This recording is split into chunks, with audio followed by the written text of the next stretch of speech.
Outstanding, magnificent, unstoppable, extraordinary, not excellent. It's a different level. It's a level where you are not one of the best, you are the best. And you know what's amazing? You only have to be 2 millimeters more than everybody else and you get everything. You get the joy, the laughter, the fun, the family, the passion, the economics, the freedom, the spirit. It's all there. What Jerry Maguire called the quad, baby. All of it.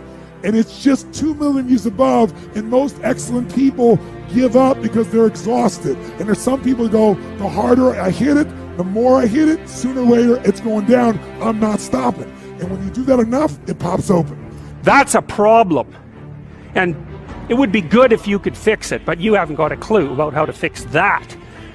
You just walk around that and go find something that you could fix, because if you muck about in that, not only is it unlikely that you'll help that person, it's very likely that you'll get hurt yourself. So, you know, just because while you're experiencing things announce themselves as in need of repair, doesn't mean that it's you right then and there that should repair them. You have to have some humility. He put it very well. He said, when you change the way you look at something, what you look at will change. Change your perception. Do you know the reason most people don't make decisions? Because they can't see how they're going to get there. So what do? They keep doing things that they can see how they're going to get there. And that's why their life never really changes. If you don't own something, you're not the boss. You have to take full responsibility for everything that you do. Why be subservient? You must be the master of your own kingdom.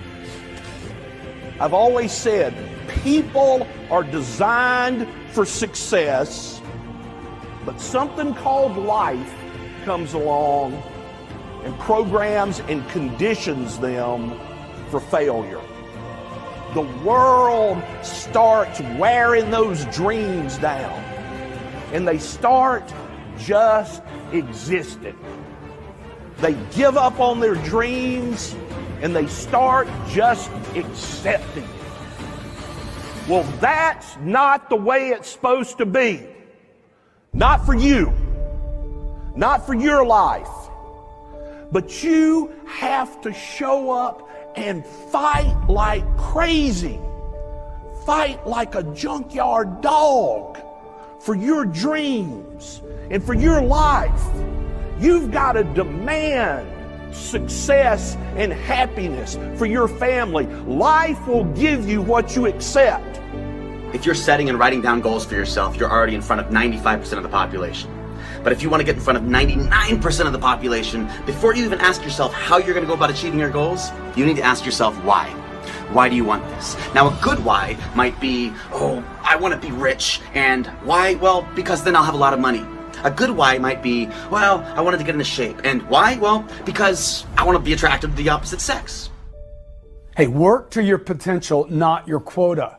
If you want to stay really motivated, if you want to answer the question to why people that have already made it keep pushing, it is because they don't operate on quotas, they operate off potential. They're driven to reach their potential. This is also tied to their ethical obligation.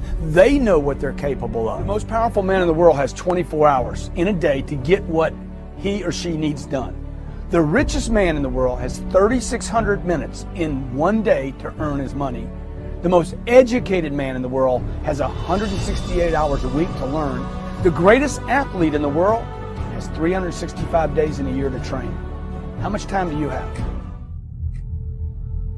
See, whatever you're doing, however you spend your time, that tells you who you are. So think about what it is you like to create in your life experience. Once I look at how you commit your time, once I do an evaluation on how you spend your time, I can tell you exactly what you're committed to. How much time do you spend working on you? How much time do you spend every day working on your dream? In the last 90 days, how many books have you read? In the last year, what new skill or knowledge have you acquired? What kind of investment have you made in you? A lot of people, as soon as they punch out, they rush home to sit on the couch. They rush home to do nothing. rush home just to sit there and figure out, okay, I'm going to go to sleep, do it all tomorrow. I want to talk to you today about putting action behind your faith. It's one thing to pray about a situation. It's one thing to believe that we're going to get better, and that's good. Praying, believing, hoping, that's all a part of faith. But there's another step that we so often leave out. And I believe it's one of the keys to seeing God do great things. You have to put action behind your faith.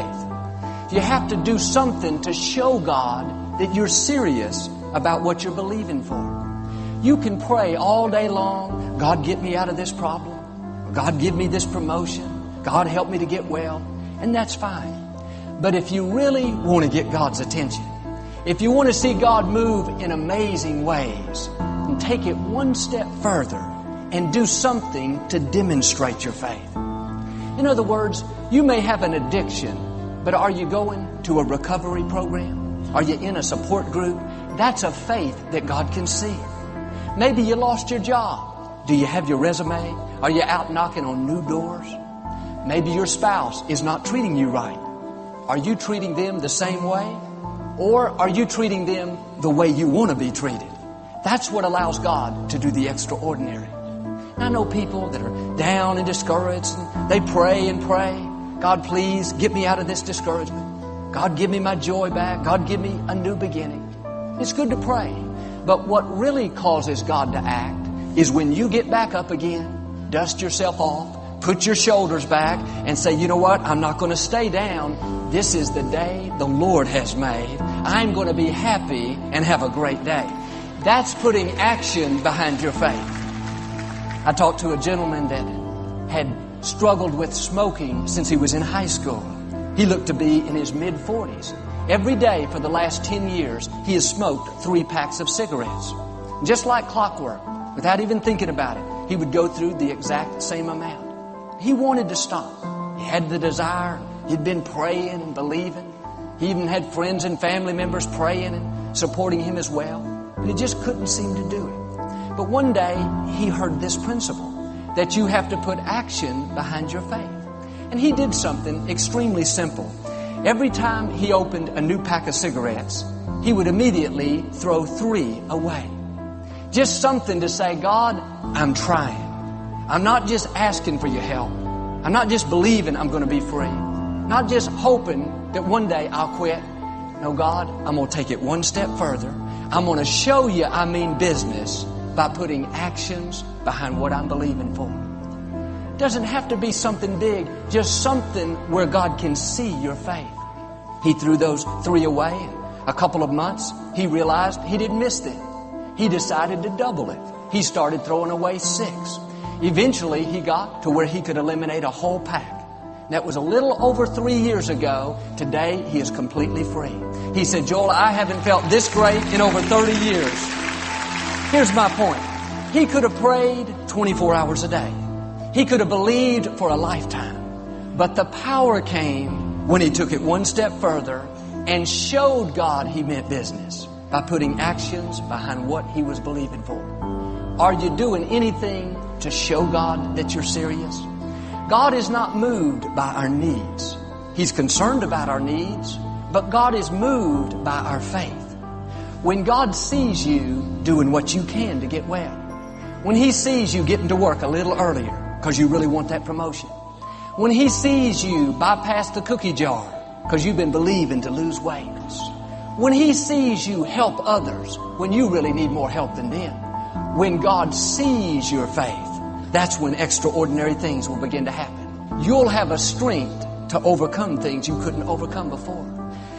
You are closest to your victory when you face the greatest opposition. You have to have a never say die attitude. If you can't get in the door, why don't you try the window? If you can't get through the window, why don't you be bold and try to go through the roof? Don't quit trying. You are close to your victory. That's my question for us today. Do you have a faith that God can see? Are you doing something out of the ordinary to show God you're believing Him? It's not enough to just pray. It's not enough to just believe. You have to do something to demonstrate your faith.